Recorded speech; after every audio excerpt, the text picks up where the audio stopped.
करवीर तालुक्यातील दिंडनेरली इथल्या श्री रेणुका सहकारी पाणी पुरवठा संस्थेचं नागाव इथल्या नदीकाठावर जॅकवेल आणि पंप हाऊस आहे।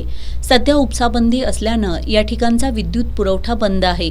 याचा फायदा घेत चोरट्यांनी बुधवारी रात्री या ठिकाणचं 2 लाखांचं साहित्य चोरून नेलंय।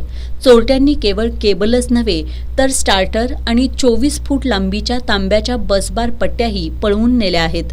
जाड आणि वजनदार केबल जवळपास 200 मीटर अंतरावर नेऊन पेटवण्यात आली असून त्यातील मौल्यवान तांबे काढून चोरटे पसार झालेत। गेल्या 6 महिन्यात या संस्थेच्या ट्रान्सफॉर्मर, केबल आणि इतर साहित्याची 4 वेळा चोरी झाली आहे। यापूर्वी 4.5 लाख रुपये किमतीचा ट्रान्सफॉर्मर चोरीला गेला होता।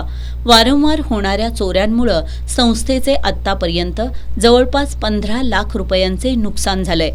रेणुका पाणीपुरवठा दिंडनेर येथील ऑक्टोबर-नोव्हेंबर मध्येपासून स्कीम चालू झाल्यापासून आता पण आमची शेतकऱ्यांची स्कीम असताना 4 वेळा चोरी झाली, तरी पण आम्ही स्फूर्त डिव्हिजनला तक्रार वारंवार प्रत्येक वेळा दिलेली आहे। तिथे आतापर्यंत आमची काहीही दाद घेतलेली नाही।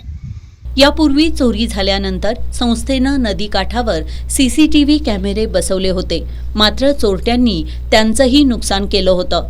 परिसरात वाढत्या चोरीच्या घटनांमुळे पोलिसांनी रात्रीची गस्त वाढवून चोरट्यांना तातडीनं जेरबंद करावं अशी मागणी होतीये।